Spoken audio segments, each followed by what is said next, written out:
2 Corinthiens au chapitre 12.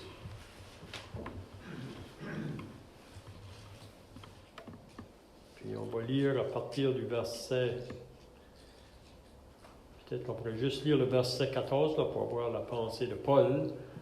2 Corinthiens 12, le verset 14, il va dire « Voici, pour la 3e fois, je suis prêt à aller chez vous.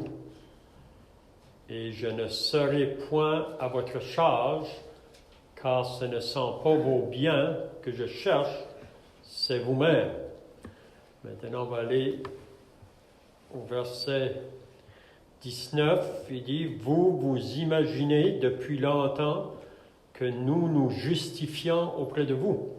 C'est devant Dieu, en Christ, que nous parlons.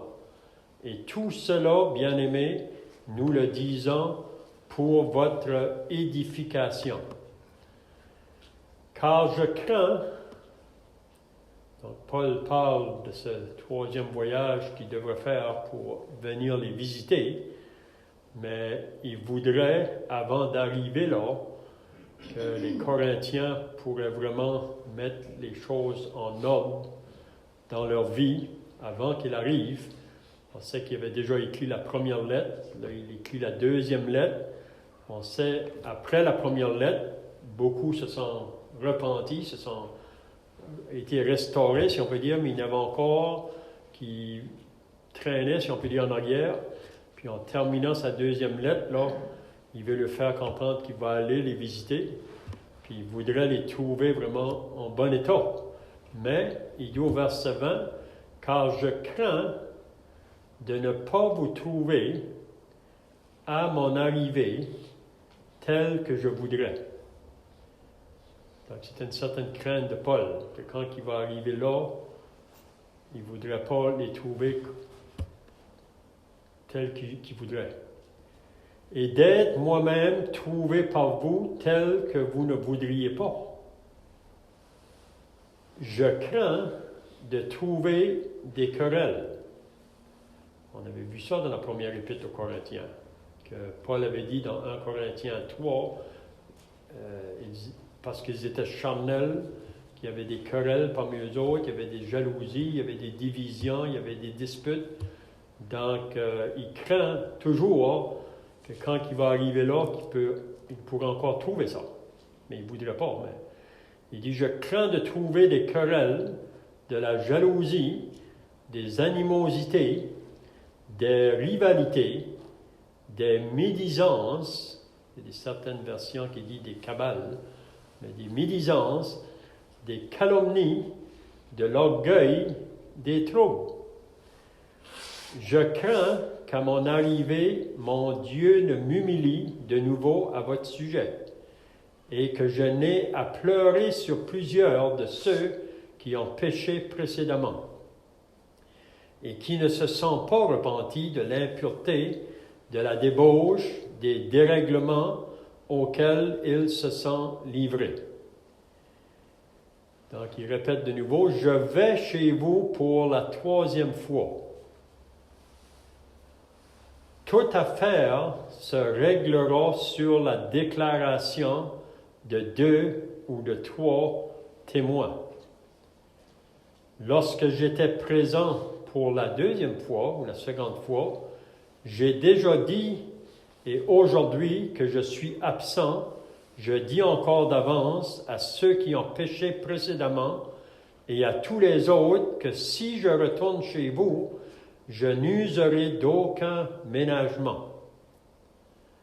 Puisque vous cherchez une preuve que Christ parle en moi, lui qui n'est pas faible à votre égard, mais qui est puissant parmi vous. Car il a été crucifié à cause de sa faiblesse, mais il vit par la puissance de Dieu. Nous aussi, nous sommes faibles en lui, mais nous vivrons avec lui par la puissance de Dieu pour agir envers vous. Examinez-vous vous-même.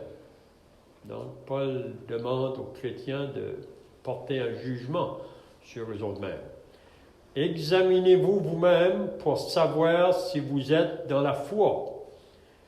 Éprouvez-vous vous-même. Ne reconnaissez-vous pas que Jésus-Christ est en vous? À moins peut-être que vous ne soyez désapprouvé. Mais j'espère que vous reconnaîtrez que nous, quand il parle de nous, il parle des apôtres, et Paul et ses compagnons, nous ne sommes pas désapprouvés. Cependant, nous prions Dieu que vous ne fassiez rien de mal, non pour paraître nous-mêmes approuvés, mais afin que vous pratiquiez ce qui est bien et que nous soyons comme des approuvés. Car nous n'avons pas de puissance contre la vérité. C'est bon de souligner ce verset ici. Il dit, nous n'avons aucune puissance contre la vérité. Nous n'en avons que pour la vérité. Nous nous réjouissons lorsque nous sommes faibles, tandis que vous êtes forts, et ce que nous demandons dans nos prières, c'est votre perfectionnement. C'est pourquoi j'écris ces choses étant absent, afin que présent, je n'ai pas à juger de rigueur, selon l'autorité que le Seigneur m'a donnée pour l'édification et non pour la destruction. Donc, Paul aimerait qu'il y aurait un changement qui se fasse au milieu d'eux avant qu'il arrive là, pour la troisième fois. Au reste, frères, soyez dans la joie. Donc, il termine sa lettre avec ces paroles. Au reste, frères, soyez dans la joie. Perfectionnez-vous. Consolez-vous. Ayez un même sentiment. Vivez en paix. Et le Dieu d'amour et de paix sera avec vous. Saluez-vous les uns les autres par un saint baiser. Tous les saints vous saluent. Que la grâce du Seigneur Jésus-Christ, l'amour du Père et la communion du Saint-Esprit soient avec vous tous. Amen. Donc, on continue toujours donc avec cette deuxième lettre, puis on est rendu à la fin. Donc, pour moi-même, en étudiant cette deuxième lettre aux Corinthiens, on apprend toujours. Comme on a entendu ce matin, on n'a jamais fini d'apprendre en ce qui concerne les choses de Dieu. Quelqu'un dit qu'il n'y a pas de gradué dans la famille de Dieu. On n'arrive jamais à un temps où on cesse d'apprendre. On va toujours apprendre, découvrir. Et je crois que même dans toute l'éternité, on apprendra à connaître ce grand Dieu qui se révèle à nous par le moyen de sa parole. Donc, Paul ici, comme on a vu dans les semaines passées, son désir pour les Corinthiens, c'est leur apporter une édification ou une exhortation. Il les écrit pour leur bien. Même si parfois que dans ces lettres, ça a pu être un peu dur, surtout la première épître, parce qu'il a dû reprendre beaucoup de choses dans l'assemblée à Corinthe. Mais il écrit sa deuxième 6 mois après. Puis, il y en a qui ont changé après sa première lettre, qui ont revenu de nouveau, si on peut dire, pour s'attacher à lui, parce que les faux qui s'avaient infiltrés au milieu des autres avaient détourné les Corinthiens de l'apôtre. Il avait mis une distance entre eux et l'apôtre. Mais Paul, en écrivant là, la première, il y en a plusieurs qui se sont repentis, mais quand il écrit sa deuxième, il y en a toujours encore qui ont besoin de les enseigner pour que tous ensemble, ils puissent travailler pour l'œuvre de Dieu. Parce que Paul, vraiment, son désir, c'était de nouveau retourner parmi eux autres pour travailler dans les régions. Puis vous savez, s'il y a une chose qui va parler au monde autour de nous, c'est quand une assemblée vraiment est vraiment en bonne communion avec son Dieu. Puis le témoignage va être très fort, donc ça va toucher les personnes autour. Le monde va s'en apercevoir de ça. Mais là, en arrivant vers la fin, il va dire « Je vais chez vous pour la troisième fois il voudrait que les choses soient réglées avant qu'il arrive, mais il y a une certaine crainte qu'il y a encore de certaines choses qui vont se passer parmi eux, probablement qu'ils seront obligés d'agir en étant apôtre avec son autorité que Dieu lui avait donnée. Donc, au verset 20 qu'on lit, c'est là qu'on était rendu la dernière fois, il dit « Car je crains de ne pas vous trouver à mon arrivée tel que je voudrais. » Donc, c'était ça un peu sa crainte, d'arriver là, puis les trouver dans une condition où qu'ils devraient agir en ayant cette autorité apostolique.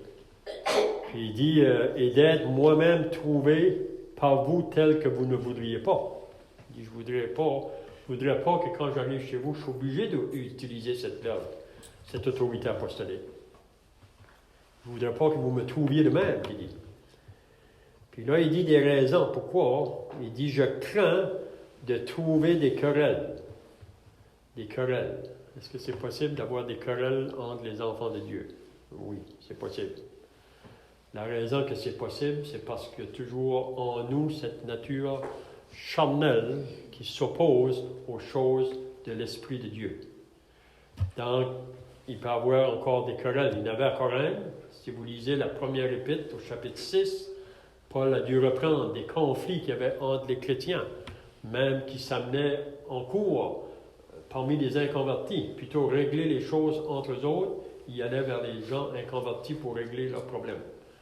Mais ça, c'est la raison parce qu'ils étaient dans une condition charnelle.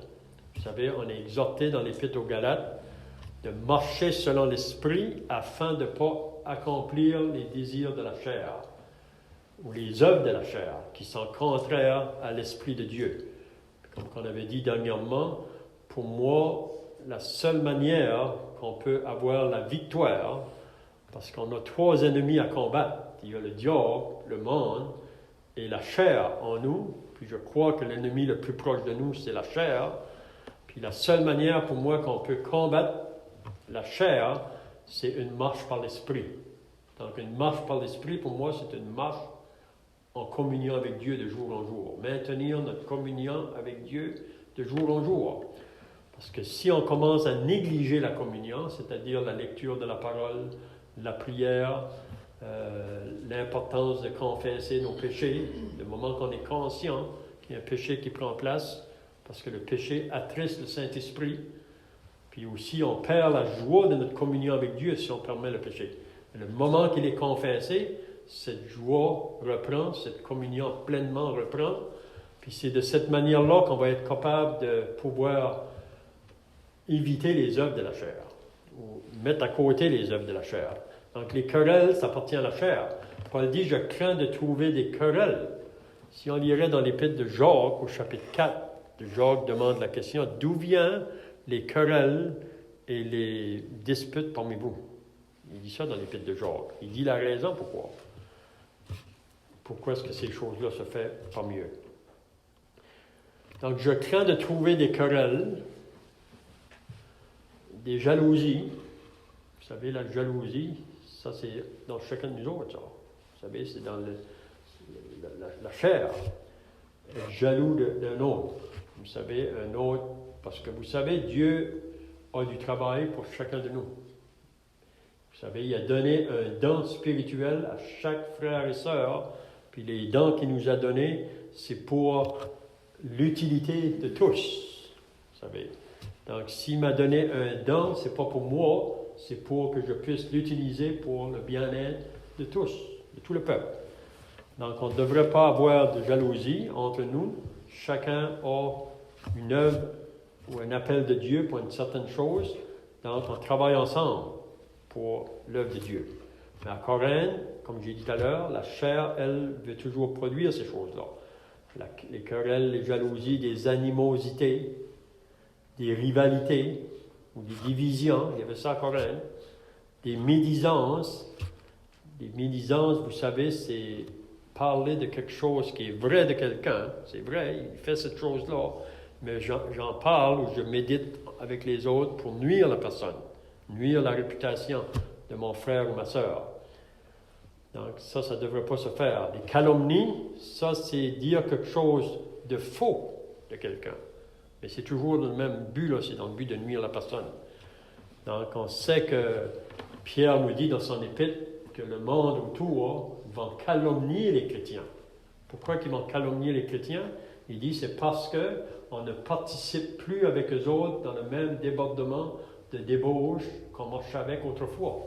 Vous savez, parce qu'on est maintenant en Christ, on veut vivre une vie qui va plaire à Dieu, une vie associée à la sainteté, à la pureté. Donc, le chrétien qui autrefois pouvait aller dans n'importe quel endroit où le péché était, maintenant, il n'y a plus le désir d'aller là. C'est vraiment l'Esprit de Dieu qui est en lui, qui veut l'éloigner de ça. Et si quelqu'un est en Christ, il est une nouvelle créature. Les choses anciennes sont passées, toutes choses sont devenues nouvelles.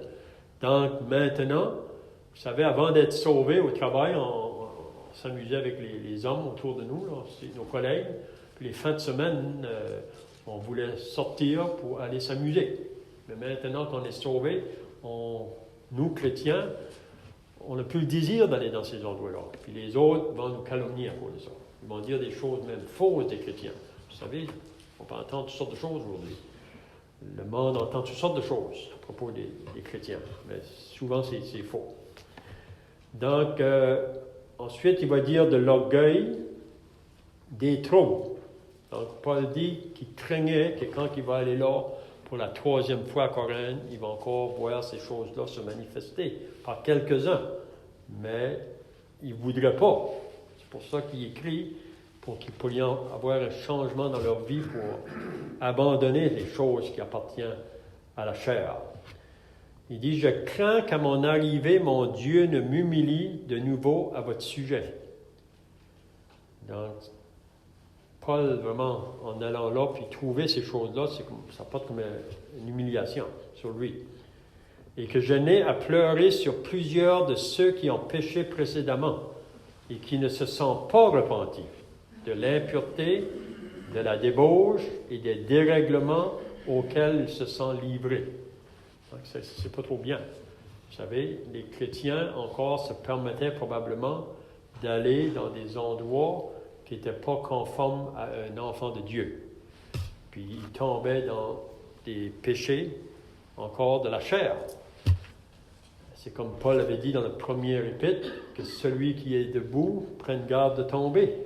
Parce que, vous savez, on n'est jamais assez fort pour se permettre de s'exposer à toutes sortes de choses sans avoir que ça va nous affecter. Donc, Paul, on voit qu'il y avait crainte que ces choses-là étaient encore là. Donc, le chapitre 13, maintenant, il dit « Je vais chez vous pour la 3e fois. » Donc, il avait été une fois, ça c'est quand il a été la première fois pour amener l'Évangile à Corinthe. On lit ça dans les Actes au chapitre 18.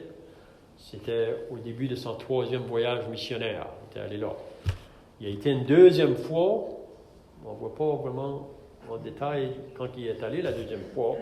Mais là, il va aller pour la 3e fois. Puis il dit que quand il va aller, s'il doit réagir, si on peut dire, ou utiliser son autorité apostolique, il dit « Toute l'affaire se réglera sur la déclaration de 2 ou de 3 témoins. » Donc, les choses qui devront être réglées, il faudra qu'il y ait des témoins pour prouver ces choses-là. Vous savez, on lit dans 1 Corinthiens, je pense que c'est le chapitre 9, qui dit qu'on ne doit pas accuser un ancien à moins de 2 ou 3 témoins qui seraient là pour prouver la chose. Donc, toute affaire se réglera sur la déclaration de 2 ou de 3 témoins. Donc, toutes les choses que Paul va vouloir régler dans l'Église, il faudra qu'il y ait des témoins pour l'approuver. Il dit, lorsque j'étais présent pour la 2e fois, donc quand il était allé la 2e fois, j'ai déjà dit, et aujourd'hui, que je suis absent, je dis encore d'avance à ceux qui ont péché précédemment et à tous les autres que si je retourne chez vous, je n'userai d'aucun ménagement. Donc, c'est des paroles assez fortes, vraiment. Mais Paul avait l'autorité de le faire parce que Dieu l'avait mis à apôtre. Mais aujourd'hui, on a encore une autorité parce que nous avons maintenant la parole complète. Donc, si on doit exercer une discipline dans l'Assemblée de Dieu aujourd'hui, on va utiliser la parole de Dieu pour le faire. On a l'autorité de le faire. Même Jésus a dit à Pierre, dans Matthieu 16 ou 18, « Ce que vous lierez sur la terre sera lié dans le ciel, ce que vous délierez sur la terre sera délié dans le ciel. » Donc, on a une autorité de la parole de Dieu pour agir même dans l'Assemblée de Dieu. Donc, s'il y a des choses qui arrivent, une discipline doit être apportée.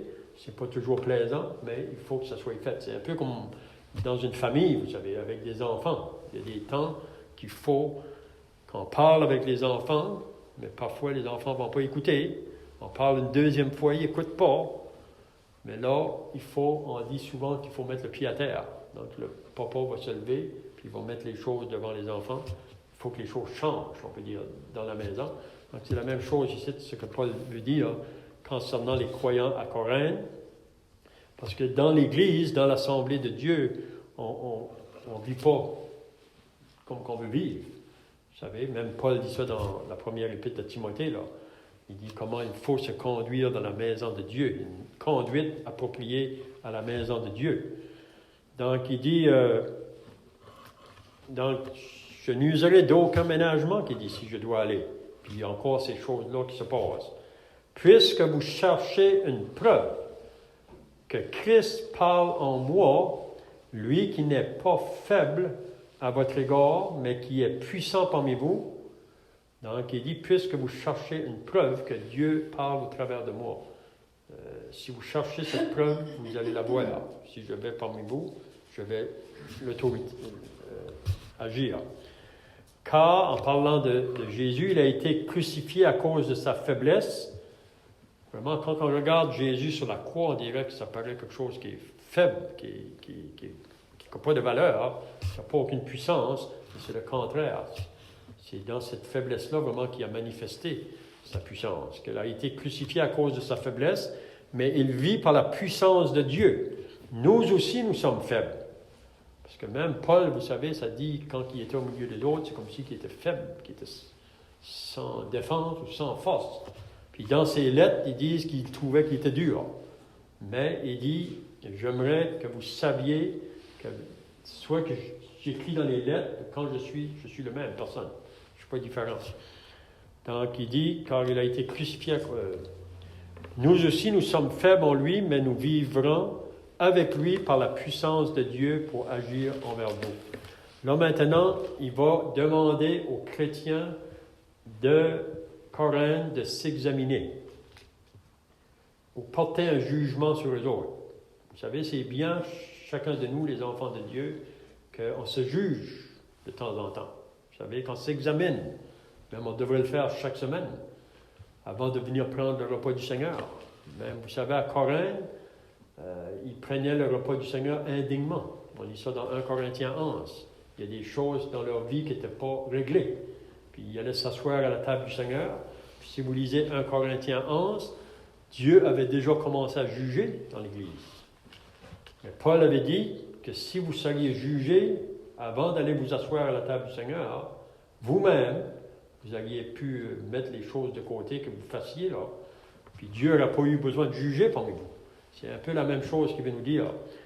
Donc, il faut s'examiner. Parce que qu'est-ce qu'il veut dire, la manière qu'il y en a encore qui vivent là, dans ces querelles, les disputes, les divisions, il faut s'examiner. Parce que si un croyant est caractérisé par ça de jour en jour, il devrait s'examiner si réellement il a la vie de Dieu. Voyez? Mais ce n'est pas dans le but de les faire douter, mais il faut s'examiner. Examinez-vous vous-même pour savoir si vous êtes dans la foi, si vous êtes réel. Éprouvez-vous vous-même.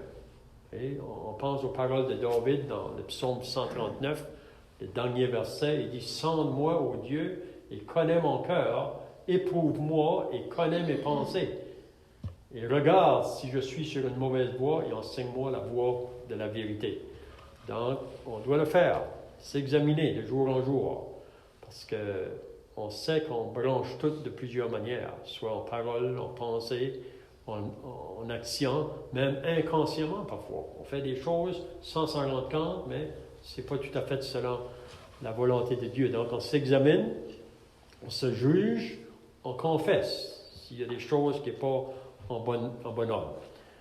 Donc il dit, éprouvez-vous vous-même, ne reconnaissez-vous pas que Jésus-Christ est en vous, à moins peut-être que vous ne soyez désapprouvés. Donc, il faut s'examiner. Mais j'espère que vous reconnaîtrez que nous les apôtres, nous ne sommes pas désapprouvés. Paul était bien conscient. Même il dit ça dans 1 Corinthiens 4. Même pour lui, sa conscience était claire, mais il reconnaissait quand même qu'il aurait pu avoir des manquements, mais au jour du tribunal, il sait que toutes les choses vont être apportées à la lumière. Donc il dit, j'espère que vous reconnaîtrez que nous ne sommes pas désapprouvés. Cependant, nous prions Dieu que vous ne fassiez rien de mal. Vous savez, c'est ça qu'on est appelé comme chrétien à toujours chercher à faire ce qui est bien. C'est ça qu'on lit dans 2 Pierre, chapitre 1. Faites tous vos efforts pour ajouter à votre foi la vertu. Donc la vertu, c'est une disposition constante à vouloir faire les choses qui sont bien, les choses qui sont agréables à Dieu.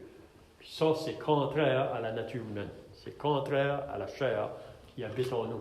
Puis c'est comme j'ai dit, pour pouvoir le faire, on ne peut pas le faire par nous autres-mêmes. Ça prend vraiment l'Esprit de Dieu en nous, puis c'est en étant en communion avec notre Dieu de jour en jour. C'est la seule manière qu'on va être capable de le faire. Donc il dit, non pour paraître nous-mêmes approuvés, mais afin que vous pratiquiez ce qui est bien et que nous soyons comme désapprouvés. Donc, ayez en horreur le mal, on lit ça dans Romains 12, et cherchez à toujours faire ce qui est bien. C'est ça qu'on a appelé à faire. Il dit, nous nous réjouissons lorsque nous sommes faibles, tandis que vous êtes forts, et ce que nous demandons dans nos prières, c'est votre perfectionnement. Donc, Paul voudrait que les chrétiens font du progrès. Vous savez, on n'atteindra jamais la perfection. Même Paul le dit pour lui-même dans Philippiens chapitre 3, je n'ai pas encore atteint la perfection. Mais courir vers cet objectif. Puis c'est seulement par la grâce de Dieu, puis par l'Esprit de Dieu qui habite en nous qu'on va être capable de le faire. Donc, on va terminer cette lettre. C'est pourquoi j'écris ces choses étant absent. Donc, Paul est absent quand il écrit cette lettre-là. La raison, il dit, afin que présent, je n'ai pas à user de rigueur. Donc, il voudrait que quand il va en lire cette lettre-là, qu'ils vont chercher à arranger les affaires dans leur vie. Quand Paul va arriver, il n'y aura pas besoin d'utiliser sa verge apostolique.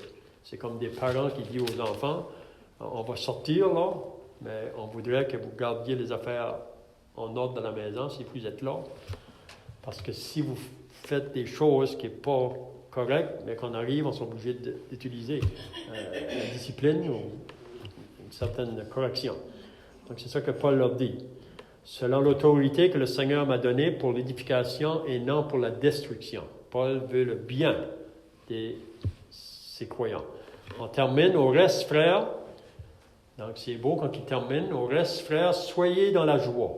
Donc c'est ça qu'on a appelé comme chrétiens, être dans la joie. Mais vous savez, s'il y a des disputes, puis des querelles, puis des rivalités, il ne peut pas avoir de joie là. Vous savez, c'est comme dans une famille. S'il va y avoir une bonne harmonie dans une famille, c'est ça qui va amener la joie. Si l'harmonie est brisée, donc à Corinthe, au reste, frères, soyez dans la joie, perfectionnez-vous, consolez-vous les uns les autres, parce qu'il y a des temps d'affliction. Vous savez, chaque chrétien, à un moment ou l'autre, passe par là. Et on va se consoler les uns les autres. Ayez un même sentiment, vivez en paix, et le Dieu d'amour et de paix sera avec vous. Saluez-vous les uns les autres par un saint baiser. Tous les saints vous saluent. Que la grâce du Seigneur Jésus-Christ, l'amour de Dieu et la communion du Saint-Esprit soient avec vous tous. On va finir avec cette lecture-là. On espère que ces paroles vont être un encouragement pour chacun de nous. On va terminer par la prière. Notre Dieu et notre Père, nous voulons maintenant te remercier, te rendre grâce que nous avons pu lire cette première lettre aux Corinthiens et cette deuxième lettre. On a pu partager les vérités qui se trouvent dans cela. Et on sait que pour nous qui sommes à la fin de la dispensation de l'Église, nous qui sommes dans une Église locale, que toutes les choses qui s'est passées à Corinthe pourraient aussi se passer parmi nous. Seigneur, on te prie que tu nous préserves de toutes ces choses. On peut dire que ces choses-là nous ont été écrites pour nous donner des avertissements. Donc, on veut te remercier que nous avons ta parole complète et que chacun de nous, comme croyants dans l'Église, que nous puissions chercher à toujours faire ce qui est bien et nous éloigner du mal. Donc, nous remettons cette lecture devant toi. Bénis nos frères et sœurs ici. Bénis le reste de cette journée. Attire des âmes à l'Évangile ce soir. On sait qu'il y en a qui ont dit qu'il allait venir encore. On sait qu'il peut y avoir des craintes, mais toi seul peux attirer les âmes parmi nous. Nous t'en prions au nom du Seigneur Jésus. Amen.